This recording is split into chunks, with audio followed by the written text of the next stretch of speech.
Bienvenidos todos a un nuevo episodio de Who, un podcast más negro presentado por mi persona, por Ileso, prontamente Rey, hasta que se una a la familia y podamos traerles juntos el mejor contenido, aquellas cosas que ustedes merecen, que ustedes quieren, que ustedes esperan recibir de un nuevo podcast que está iniciando aquí en internet.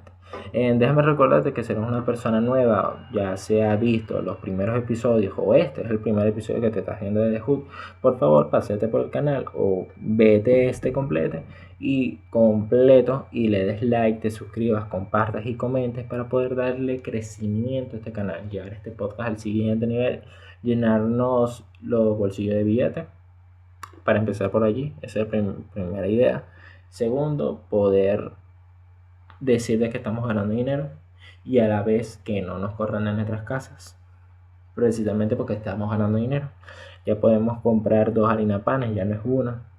Podemos hacer todas las cosas que podamos querer hacer. Y ustedes pueden disfrutar a la vez de todas esas cosas nuevas que les vamos a traer, de este contenido que si tienen una buena tolerancia al humor o tienen algún interés de aprender o conocer cosas nuevas de distintos puntos de vista, bueno, quédense aquí, ustedes van a recibir eso.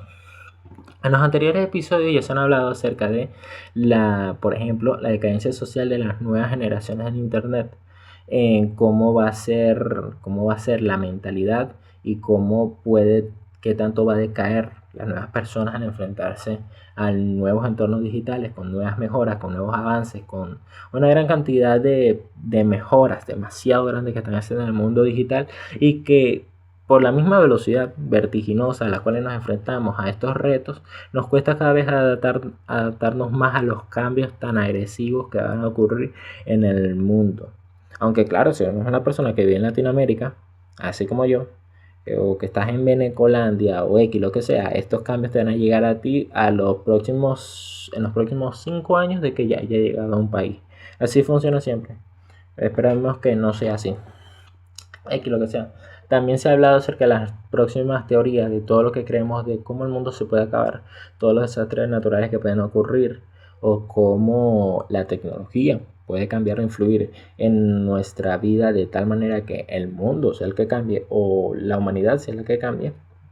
Y hoy les tenemos un episodio especial, un episodio que trata de temas espirituales, de cómo el ocultismo influencia en la música. Aquellos casos de la vida real, casos documentados, que trascendieron y dejaron de ser más allá de simples rumores de cómo la brujería influenciaba en la música, a ser casos documentados peligrosos y que han trascendido en la cultura popular. O también se siguen manteniendo como rumores, pues no es que vaya a existir la primera banda que digan, no, nosotros somos satanistas, nosotros invocamos al diablo y lo mandamos para Venezuela. 25 años de dictadura todavía no ha salido de allí hasta el 3 de enero. Por ejemplo, una cosa así. No va a salir eso.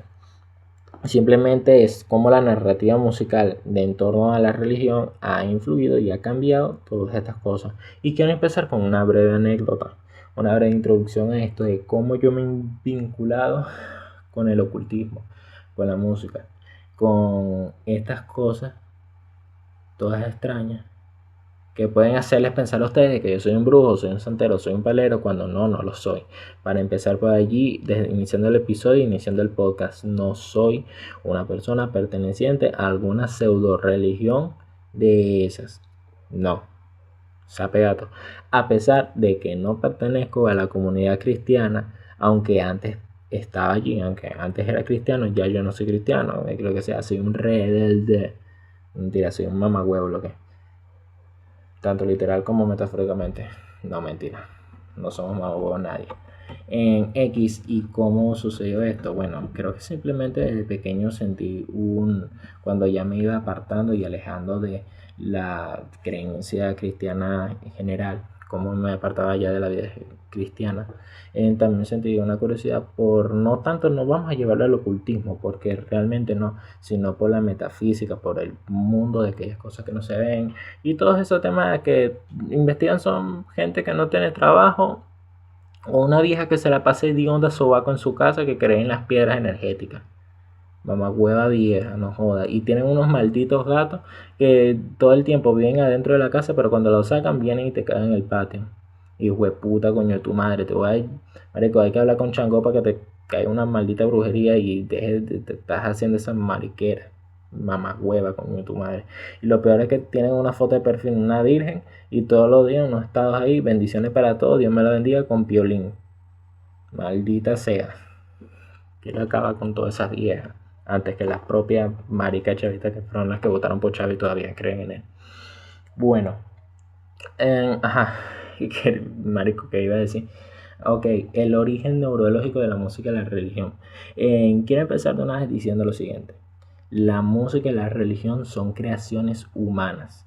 No son de Dios, no son del diablo, son humanas. A raíz de que el cerebro ha evolucionado a lo largo de los años desde que está en este mundo, por lo que tú quieras creer de que el humano está en el mundo, sea de la evolución del mono, o sea por el Big Bang, o sea porque Dios creó el mundo, como sea, el cerebro humano ha estado configurado de cierta manera que le ha permitido crear tanto la música como la religión. ¿Cuáles son estos patrones mentales? Bueno, sencillamente, primero y principal, el cerebro tiende a crear patrones. Y si esos patrones se siguen al pie de la letra, se generan armonías. Hablando por lo menos de los patrones que puedes encontrar en sonidos musicales que estén grabados en tu memoria auditiva. En ese sector de la cabeza puedes generar música o puedes sentir aquellos sonidos agradables que te hagan decir, wow, esta canción o esta vaina sí está buena. Es así como el cerebro humano crea la música. ¿Cómo el cerebro humano crea la religión ahora? Bueno, sencillamente es la evolución del instinto de supervivencia humano de sentir más seguridad en aquellas cosas que lo puedan proteger o alejar del peligro, sean lugares, sean personas o sean entidades, independientemente si existan o no. Esta creencia o este mecanismo de supervivencia puede materializarlo emocionalmente con exaltación o con el respeto o con la creencia de que eso sea así. Y es así como se crea la religión. Ojo, de una vez antes de empezar la controversia. Esto no quiere indicar de que la existencia del Dios o del diablo también sea humana. No es así. Puedes hacer una narrativa en torno a tus dioses, o en torno a Dios, o en torno al diablo. Eso es de hecho como la religión ha retratado aquellas cosas que no las ve. Porque personalmente para mí sí existen. Sin embargo, es el humano la que las ha exagerado o la que las ha modificado o las ha registrado, y en base a eso es que han creado todas las fucking religiones que existen hoy en día. Todas. Y tampoco quiero decir de que sea malo ser religioso precisamente por esto. Simplemente de que es importante entender de que tu creencia tiene una base más neurológica, más lo que pueda considerarse un efecto placebo que una existencia real. Pero sin embargo no está mal tampoco porque eso demuestra una vez más la importancia que el cerebro le da, que nuestro cuerpo le da, que la naturaleza misma le da al ser humano de sentirse seguro a pesar del peligro. Eso es importantísimo, y si eso te lleva a creer en una religión y un Dios, independientemente exista o no exista, creas de que puede existir o creas de que no, es importante de que tú en tu día a día te sientas seguro creyendo lo que tú creas. Y igual manera, estamos en el siglo XXI, estamos 2026, mamá huevo, una gran cantidad de años han pasado, así que lo que tú creas se respeta siempre en cuando no le haga el daño a los demás. Como quería decir satanistas, pero está delicado. Pero sí, a eso es lo que vamos a entrar hoy, de cómo el lado oscuro de la música, influenciado más que todo por aquellas pseudo religiones, han hecho daño. Y quiero empezar de una vez este podcast duro, de una con los dos primeros casos que quiero retratar. Primero, el movimiento del black metal noruego. Muchos de ustedes ya lo conocen, muchos de ustedes ya lo conocen, de repente no es nuevo, pero lo quiero decir aquí en este podcast. ¿Cómo es el movimiento del black metal noruego? Bueno, en 1990 un grupo de jóvenes, de metaleros jóvenes que se identifican con las mismas ideales de creencias tanto religiosas como sociales y musicales, fundan lo que en aquel momento se conoció como el Inner Circle o círculo interno, vamos a decirle círculo interno porque yo no pronuncio bien en inglés, y esta banda hizo una gran cantidad de, primero y principal, de música, en lo que podría decirse alrededor de 1992 y 1998. Primero y principal crearon bastante música oscura, con una narrativa, no tanto el satanismo, sino el rechazo totalmente hacia el cristianismo. ¿Por qué? Porque las creencias que tenía el círculo interno del movimiento del black metal noruego y sueco también, porque también este movimiento inició en Suecia, era de que, número uno, el cristianismo era el responsable de haber reemplazado la religión original que tenía el pueblo noruego o el pueblo vikingo. Específicamente el pueblo vikingo porque la comunidad vikinga viene de allí, y de hecho el movimiento black metal noruego adopta o hace que las bandas de este género musical en aquel entonces, en aquellos años, adoptaran una estética vikinga, y de hecho se puede ver retratado en las portadas de los álbumes, en las letras de sus canciones, en los títulos. Todo es más que todo orientado hacia esa generación o en aquella época de aquel momento.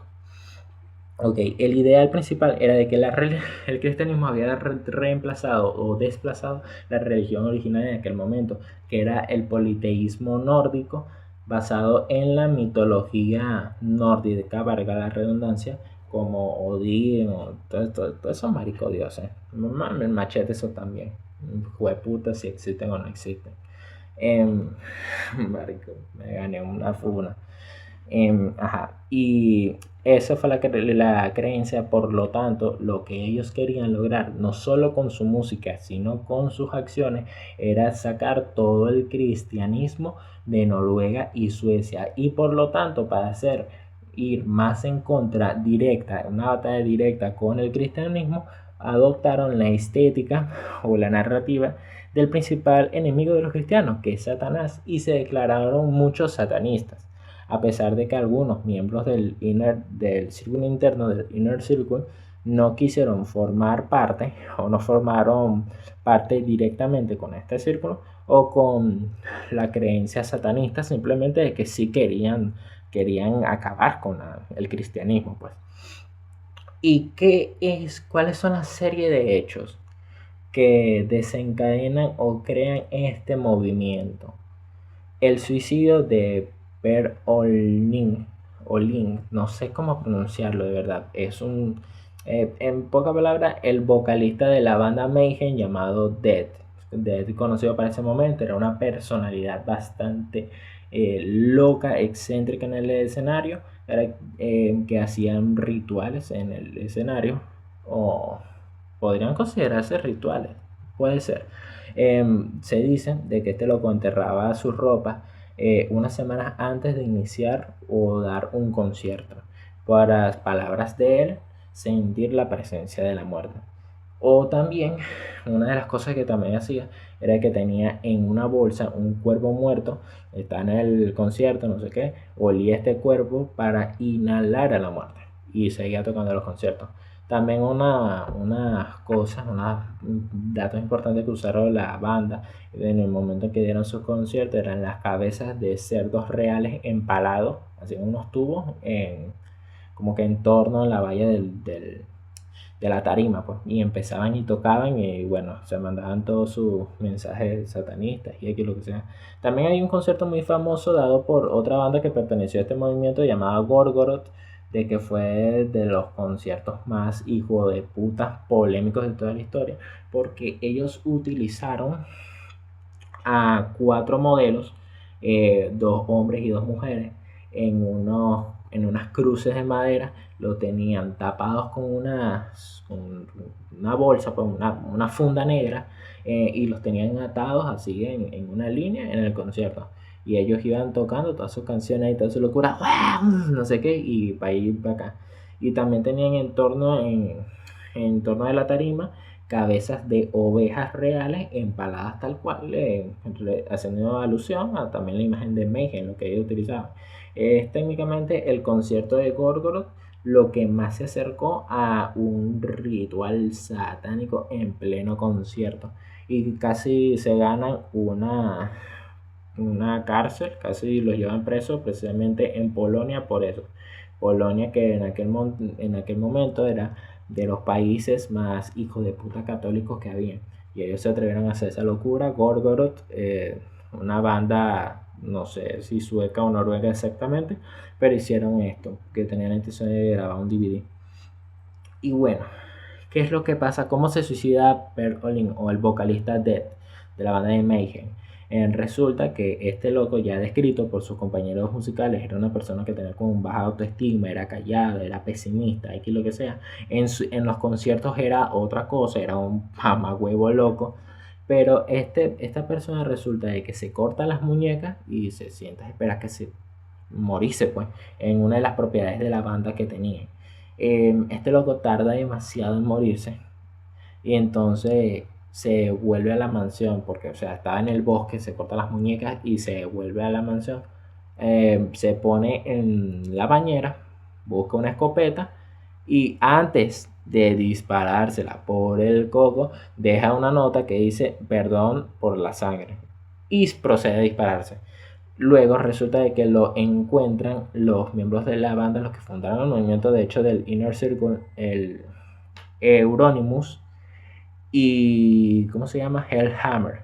Euronymous y Hellhammer lo encuentran en la bañera muerto, y en vez de llamar a la policía para denunciar de que disculpa, nuestro compañero se suicidó, lo que hacen estos locos es buscar una cámara instantánea en una tienda, lo colocan en una cama, le tiran una foto y eso lo utilizaron como portada para uno de los álbumes que lanzaron en ese año, uno de los álbumes que lanzaron en 1990, que por cierto, portada ilegal, la prohibieron, así que es muy difícil encontrar por allí la foto que utilizó la banda Mayhem en aquel momento.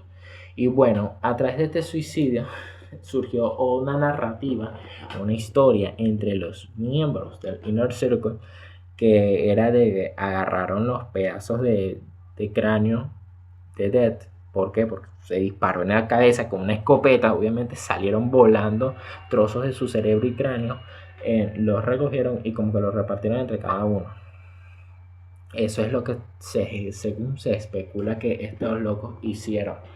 Pero bueno, anyway, resulta que en Helvet era una, como yo dije en algún momento, era una tienda donde distribuían discos de black metal, específicamente en Noruega. Allí se unieron y utilizaron este mismo taberna de reunión para el Inner Circle. El Helvete en noruego es como infierno, pues. Y ahí inició el movimiento del black metal noruego, con los principales miembros de las bandas más conocidas en aquel momento, que era Darkton, Burzum, Imperium, creo, Imperium, Unslaved, unas bandas allí. Tengo que colocarles a ustedes como unos subtítulos que le digan eso. Esas fueron las bandas que iniciaron el Inner Circle. ¿Y por qué se caracterizó?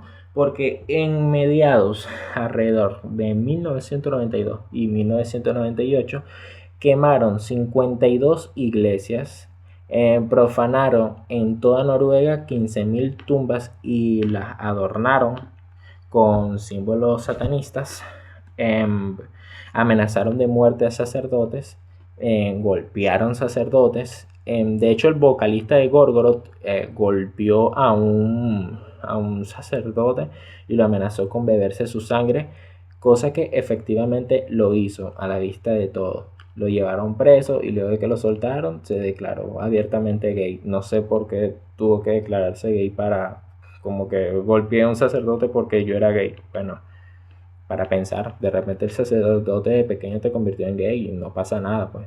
Generalmente te conviertes en pedófilo también, pero ok, metalero, buena vida. Mal chiste. Pero sí, eso fue lo que sucedió en el movimiento de black metal noruego. También pequeños detalles que hay que agregar, importantes detalles que hay que declarar en lo que surgió en torno a este movimiento bastante violento, el lado más criminal de lo que fue la narrativa satánica en la música, era de que el nuevo líder el líder del Inner Circle fue Euronymous. Euronymous, el guitarrista de la banda de Mayhem. Luego de esto, ¿qué pasó con Euronymous? Euronymous lo asesinó Barbie Kernes. No sé cómo mamahueva sea, marico. Pónganse nombres normales, coños de madre. No me interesa que ustedes estén en Suecia, en Noruega. Y se lo digo yo aquí, venezolano, de que agarran un carajo y le ponen que sí. John Iker Cleverson, pirueta, mamahuevo enfermo. Y Yubiribi Saida. Se lo digo yo, pónganse nombres normales. No joda. Bueno, Barbie Kernes asesinó a Euronymous. ¿Cómo fue? Le dio 23 puñaladas. 3 en la espalda, 5 en el cuello y 2 en las cabezas. Resulta que cuando lo llevan preso y hacen las investigaciones, él efectivamente declara: sí, yo lo asesiné porque supuestamente este Euronymous tenía pensado en asesinarme a mí. Sin embargo, él falló y entonces yo lo maté. Eso fue lo que él dijo. Y se lo llevaron preso, pues. Pero después de eso, tras unos años, lo volvieron a soltar y sigue haciendo música. Y él fue también el líder del círculo interno del movimiento del black metal noruego. Esa fue una de los asesinatos que surgió también en esta época entre metaleros, por así decirlo. También surgió asesinatos a personas gays de parte de metaleros porque iban en contra de sus ideales, entonces los mataban, entonces lo agarraban: marico, ¿qué pasó? No, los matamos por marico, y se lo llevaron preso. O sea, suena crudo, pero así literalmente pasó. Un vocalista, creo que en aquel momento conocido como Faust, no voy a pronunciar el mamagüevo nombre, hijo de puta, llamado Faust, asesinó a una persona por ser gay y preso, pues. Y eso fue lo que sucedió en torno a este movimiento. Ya en 1998 sucedieron también otros sucesos y esto se calmó, por así decirlo. También una historia, segundo caso perturbador que sucedió en torno a la música y su relación con el satanismo, fue el de John Nosebaert. No sé cómo pronunciarlo, vamos a decir así: John Nosebaert. ¿Quién es Nosebaert? Fue el vocalista, guitarrista y compositor de la banda Dissection. Este loco, ¿qué fue lo que hizo? Bueno, nada, fue un importante referente en su banda, primero y principal, hizo grandes aportes musicales. No sé si estuvo envuelto en el caso de las quemas de las iglesias, de X, lo que sea. Eso como tal, no se sabe, creo que no lo hizo. Y Dissection es una banda bastante conocida del black metal sueco, porque este loco era sueco. Pero ¿qué es lo que sucede? John Nosebaert era miembro de una secta satanista que crearon un grupo de metaleros en Suecia llamado el Templo de la Luz Oscura. Este Templo de la Luz Oscura tenía más o menos los mismos ideales noruegos, pero llevados más al extremo, de que era así de rechazar. No era solamente completamente rechazar el cristianismo, sino era literalmente, ya es tratar de adorar o invocar las principales figuras del infierno, llamado el Liber Azaret. No sé cómo coño se dice tampoco. No sé hablar. Disculpen, gente. Ustedes están con un disléxico haciendo un podcast. Que lo que sea.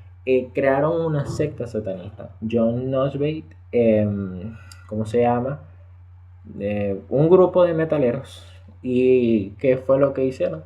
Bueno, esta secta se dedicaba a la meditación, al sacrificio de cuerpos humanos, al sacrificio de animales y a beberse su sangre, específicamente más gatos. Estas fueron las declaraciones que dio la novia de Korsnut, creo que se pronunciaba Korsnut, que era también un integrante era un pequeño grupo que perteneció a esta secta y tenían ya ideales violentos. ¿Cuál fue la cosa violenta que realizó el Templo de la Cruz de la Luz Oscura? Los principales miembros, John Nosebaert y Korsnut, asesinaron a un gay. Mataron a un gay llamado Joseph Ben, no sé qué mierda, marico. Lo asesinaron. La policía lo calificó como un crimen de odio homofóbico y entonces los llevaron presos a estos dos locos. Resulta que cuando la policía hacía las investigaciones encontraron en los apartamentos de estos dos locos altares satanistas con libros satanistas, con velas, y por lo menos en la casa, el apartamento de Korsnut, encontraron un cráneo humano y también distintas partes del cuerpo humano, desmembradas todas, por supuesto. Y en la casa de, ¿cómo se llama?, de John Northway también encontraron altares satánicos y partes humanas y todas estas cosas.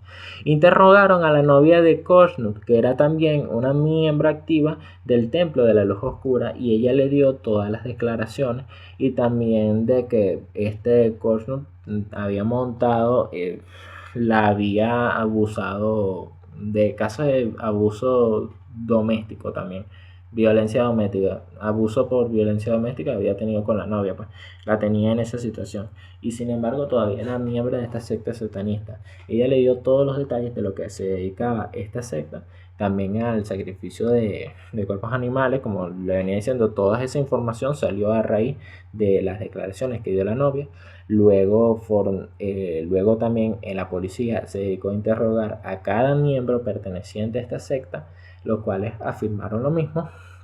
Todos tenían en común eso, que eran metaleros y odiaban a los gays, aparentemente. Y bueno, disolvieron esta secta, se disuelve la secta ya que matan a las figuras, meten presa a las figuras principales. Pero luego en 1998 sueltan de la cárcel a John Noseworthy. Y luego, para recordar exactamente la fecha, en septiembre de 1998, la policía encuentra a John Noseworthy muerto en su casa, que se había dado un escopetazo en el coco. Escopetazo en el coco. Ese también fue el vocalista de Mayhem. No, se da el escopetazo en el coco y está en un círculo de velas negras encendidas con su altar satánico, todos sus corotos ahí de diablo allí, y un libro que la policía pensó inicialmente de que podía ser la Biblia satánica de Anton LaVey, pero los otros miembros de metaleros le decían de que compadre, John Noseworthy odiaba el pensamiento de Anton LaVey porque no era un satanismo con odio a la humanidad, era un satanismo pacifista de que rechazaba el bien y el mal. Y según John Noseworthy, él amaba el mal, le gustaba el mal y por eso lo odiaba. Eso que tú tienes en la mano, amigo policía, es un grimorio. Que si tú no sabes, un grimorio es un libro que contiene rituales para invocar demonios y cómo hacer precisamente rituales. Entonces, ok, esto es lo que él tenía. Bueno, pienso de loco. Te lleváramos preso, pero estás muerto, pues. Vamos a agarrar el cráneo y lo repartimos con otro y formamos el círculo interno 2. Puede ser. No vale. Y sí, estos fueron los dos casos más perturbadores que subieron en torno al ocultismo en la música, la narrativa, los más extremos, como ya no era simplemente la creencia de que yo adoro a Satán y Cristo me mama el machete. No, era decir eso y cometer crímenes, actos reales. Simplemente que, y esta secta se disolvió con la muerte de este loco, ya finalmente. Y en aquel momento, ya en 1998, ya fue finalizando el movimiento del black metal noruego, pero el movimiento criminal del black metal noruego, y el caso de estos locos y cómo se desenvolvió todo en aquella época. Y también luego están otros casos más conocidos. Ya con esto podemos darle fin al episodio, pero quiero también mencionar otros casos conocidos, como por ejemplo fueron los juicios que hicieron a Judas Priest, famosa banda del thrash metal conocida, y los juicios que le hicieron por insertar mensajes subliminales, por los cuales se les acusó a esta banda por ser los responsables indirectos, los responsables involuntarios indirectos, todas esas palabras, de la muerte o del intento de suicidio de dos de sus fanáticos. Uno que sí logró suicidarse y otro que no logró suicidarse. Porque ¿qué es lo que hicieron estos dos locos? ¿Cómo fue que estos locos se intentan suicidar? Ellos están borrachos escuchando una de las canciones están escuchándose el álbum de Better, Better by Me, Better for You, un álbum de Judas Priest, y discúlpenme si lo pronuncio mal, amo esa banda también. Están borrachos escuchando eso. Y según los alegatos que hizo el abogado que montó la denuncia, el abogado de la familia de el loco que quedó en coma, porque quedó en coma eh, intentando suicidarse, pero no lo logró, era de que esto contenía un mensaje subliminal, este disco que te decía, hazlo, hazlo, hazlo, hazlo. Cuando ponías el disco al revés y rebobinabas, escuchabas los mensajes subliminales. Ese fue el backmasking y bueno, era la época de la histeria satanista. De verdad que odiaban a todos los cantantes que podían tener algún vínculo con el satanismo. Esa fue la época y la realidad que sufrió el metal y el rock en aquellos momentos. Aunque sí habían el caso de de los movimientos black metal mencionados, que ya era una movida criminal. Eso es lo que cabe recalcar. Estos locos están escuchando esta música, borrachos hasta las tetas, y se acercan al patio de una iglesia con una escopeta. Uno de ellos se va a disparar, se dispara a la cara con la escopeta, cae muerto en seco, pero los restos, lo que pueden decir, los restos del disparo que dejó la escopeta, no sé cómo decirlo, le dio al otro en la cara. También tenía ganas de suicidarse, pero no lo logra, simplemente queda en coma. El abogado monta la denuncia y hace estos alegatos de que el disco Better to Me, Better Than You de Judas Priest contenía mensajes subliminales. En 3 meses, sencillamente el juicio dejó a Judas Priest en paz y dijeron de que, no, compadre, esto no es que tenga mucho sentido, no es que tenga mucho sentido, ustedes no tienen mensaje subliminal, váyanse para la verga. Pero fue la polémica principal por la que pasó Judas Priest en aquella época de histeria satanista, que tenían odio. También cabe mencionar una cosa de Judas Priest, que no tiene como que mucha relación con el ocultismo, pero de que fueron ellos los que impusieron la moda del metalero vestido de cuero, con muñequeras con pinchos, con las cuelleras con pinchos y todo eso. ¿Por qué? Porque era la esencia o era la estética que ellos decidieron buscarle para la banda, pues. Creo que Rob Halford, él fue el guitarrista, prácticamente principal figura de esta banda, y fue de que él dijo claro de que esto era la estética de que la banda necesitaba por los momentos que querían pasar. Y ellos fueron los que impusieron de que todos los metaleros se vistieran con cueros y pinchos, pero para que no se lleven de que, wow, ¿y esto de dónde viene? Bueno, Rob Halford compraba todo esto desde la tienda de Mr. S, que es una sex shop en donde se pasó durante varios años comprando allí las ropas y los atuendos de cuero relacionados generalmente con el fetichismo y el sadomasoquismo. Para que ustedes sepan, no ropa de metalero, no, ropa de puta, que le gusta el huevo y el machete. Literal, bueno, esos son los orígenes, pero nosotros no, los metaleros le dieron otro significado. Y dije ya nosotros como si yo perteneciera allí, cuando yo lo que escucho son 2 o 3 canciones. Pero sí, este también fue uno de los casos más sonados.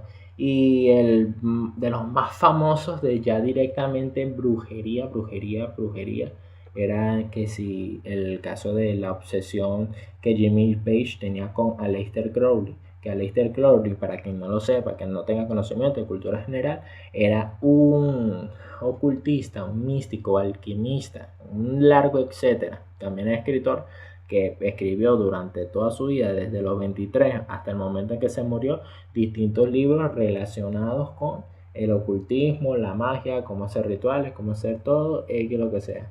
Fue conocido en su época como el Frater Perdurabo, o para la gente, para la cultura general, la gran bestia 666. Ese fue Aleister Crowley. Fundió la filosofía religiosa, la religión filosófica del telema, que significa literalmente haz tu voluntad, haz lo que te dé tu maldita gana, no me interesa. Eso fue lo que predicó Aleister Crowley. y hizo estos libros ocultismo que fueron los que años después de la muerte de Aleister interesaron a Jimmy Page desde pequeño, a tal punto de que aquí vamos a insertar qué fue lo que Jimmy Page hizo cuando agarró un poquito de real y un poquito de fama. En vez de hacer lo mismo que yo haría, que es retirarme y gastar mis millones en una isla privada con millonarios y menos, no vale, esa pegada, Dios reprenda. Lo que hizo fue comprar la librería de libros ocultistas que contenía la mayoría de los escritos que había escrito Aleister Crowley, que esta librería se llama The Equinox, en nombre al equinoccio, que fue como que los libros que escribió. Y la muestra de pasión más grande que mostró Jimmy Page por Aleister Crowley fue haber comprado la mansión de él, que estaba como que a la orilla del lago Ness, pero disculpen, llamado The Boleskine House, que fue una mansión que fundaron, que edificaron sobre las ruinas de una capilla que fue quemada con sus feligreses adentro, y que por lo tanto, con los rituales fallidos que había cometido Aleister allí adentro de su mansión, con la ya historia de la Boleskine House, contenía energías oscuras, y por lo tanto Led Zeppelin y Jimmy Page grabaron muchas de sus canciones en la Boleskine House. ¿Qué es lo que sucede? ¿Qué es lo que le acuña a la gente de porque Jimmy Page fue el que llevó la banda al, a la destrucción? Fue de que había vendido su alma y Satanás se lo estaba cobrando con unos diversos accidentes que ocurrieron a partir de 1975 hasta 1980, que fue que la banda se disolvió, vamos a insertar una vez, por la muerte de John Bonham en la Boleskine House. Murió ahogado en su vómito. Este loco había durado toda la mañana tomando vodka, perdón, bicho millonario, a tomar ron, el pobre, tomando vodka, se emborrachó a tal punto que murió, se quedó ese día, esa noche en la Boleskine House, amaneció muerto. Ese fue el último accidente que hizo a la banda. Pero el principal, todo empieza en 1975 con el accidente automovilístico que había sufrido Robert Plant, el vocalista de la banda, que lo dejó varios meses en silla de ruedas y que todavía no disolvió la banda, pero se le acuñó a eso de que fue por culpa de las cositas que Jimmy Page hacía. En 1977 también a Robert Plant le sucedió otro accidente en su vida, otra tragedia en su vida personal, que fue la muerte de su hijo de 5 años a través de unos dolores estomacales fulminantes que le dieron esos dolores y lo mataron. Eso también le echaron la culpa a Jimmy Page junto con la muerte de John Bonham. Por eso se le echó la culpa de que la influencia que Aleister Crowley, este ocultista famoso, que tuvo con Jimmy Page, fue el que llevó a Led Zeppelin a la destrucción y a la vez a la fama que alcanzó. Y bueno, otro personaje de la cultura popular, que rumores que han surgido hasta ahora, los más modernos, es la influencia que ha tenido las mismas enseñanzas de Aleister Crowley con la banda de rock progresivo Tool, que ha sido motivos de polémica durante los muchos años. Pero a diferencia de lo que podría pensarse de Jimmy Page, esta banda ha sido mucho más clara con su real fanatismo y devoción hacia el ocultismo y hacia los escritos que Aleister Crowley ha escrito, sus libros de magia. Y por eso que a Danny Carey se le ha dicho, se le ha culpado de que durante 30 años ha hecho rituales y brujerías antes de empezar los conciertos, que son los que lo han llevado a él a ese nivel de talento. Personalmente, vamos a iniciar de una vez con las conclusiones, de que creo de que hay casos en donde ya cuando involucra la muerte de varias personas por un movimiento criminal usando la contracultura como excusa, como por ejemplo lo fue el movimiento del black metal noruego y como lo fue el caso de John Noshbate, eran casos ya de personas que tenían ganas de hacer la maldad, pero estas creencias los llevaron a ellos a cometer los crímenes que cometieron durante sus años. Esos fueron las principales causas que tuvieron. Luego de eso, también está el Jimmy Page ha sido bastante abierto con también su creencia Y igualmente tú, con sus creencias y su fanatismo hacia Aleister Crowley, este importante ocultista, y hacia la magia, hacia la esoteria, la metafísica. Y creo que ellos han creado también esa narrativa también para comercializarse a ellos mismos, la historia de la misma banda, como figuras públicas. Aunque pueden haber un margen de realidad en todo eso, yo lo que digo es que, marico, esta gente hace una música demasiado recha, no simplemente, aunque también el mundo espiritual, todo lo que sucede en el mundo espiritual puede servir de fuente de inspiración para un artista, como lo fueron Jimmy Page, como de repente lo pudo haber sido el mismo Judas Priest o Tool. Yo creo que de verdad es importante considerar eso, de que son artistas que se influenciaron también a través de la espiritualidad para poder crear música. Pero también es importante creer de que no todos son satánicos, porque hay una narrativa real de que creen de que por lo menos en lo que fue el género del rock y el metal era 100% de satánicos criminales mal bañados. Eso fue lo principal que se creyó hasta los momentos. Em, y también de que por lo menos el género del blues, esta música en inglés, fue también satanista por la famosa leyenda, ya ustedes, por eso no la mencioné, ya ustedes la conocen, de Robert Johnson, este guitarrista aparentemente fracasado que vendió su alma en un cruce de camino, regresó 2 años después con un montón de talento, que fue lo que lo llevó a él a alcanzar la fama años más adelante. Y también de que murió a los 27 años intoxicado, lo que lo hizo pertenecer a él al infame grupo Club de los 27. También no hay que mostrar 100% un rechazo, un escepticismo hacia estas creencias, porque ya en los anteriores episodios hemos hablado de teorías del fin del mundo. Y esto, más que teorías, son casos documentados que obviamente no son referenciados o no utilizan que si todo el poder mediático que pueda surgir a través de esto para poder impulsar la carrera de un artista. Yo creo de que eso por lo menos es lo que sucede con todos los creadores de contenido, todas las personas nuevas que ingresan al mundo del arte, del marketing, de que utilizan el storytelling o la narrativa para poder comercializarse más en cualquier rubro o campo artístico y resaltar entre los demás, diferenciarlo. Esos son los elementos diferenciadores que utilizan, o los elementos en común que utilizan para ingresarse o unirse al gremio. Como ya se ha mencionado, Black Sabbath o Ozzy Osbourne se aprovechó de este recurso para poder ser la banda exitosa que fue en aquel momento, en 1970. ¿Y cuál era otra banda que la estaba rompiendo en 1970? Entre ellas, Led Zeppelin, Deep Purple también. Eran bandas demasiado arrechas y la mayoría son de origen británico. Y todas también querían una posición adentro de este género. Judas Priest también empezó alrededor de 1970. De hecho, el caso más nuevo, más reciente que mencioné aquí fue el del movimiento del black metal noruego y el caso de John Notsbreak. Esos eran los principales, los más nuevos, porque sucedieron ya en los 2000 y eran de 1998 para acá. En los 2000 se acabó y surgieron nuevos géneros musicales que también se expusieron a la crítica pública, como lo fue el reggaetón o la bachata, el reggae, todos esos géneros, por lo menos aquí en el mundo de los latinos. Allá en el mercado gringo, estos géneros fueron los que les tocó recibir sus críticas, los que les tocó vivir todas estas cosas, y bueno, a la final todo depende de lo que tú quieras mostrar y crear como artista. Eso es lo que te va a llevar a impulsar hacia la fama. Pero bueno, me despido hasta aquí. 43 minutos para ustedes, muchachos.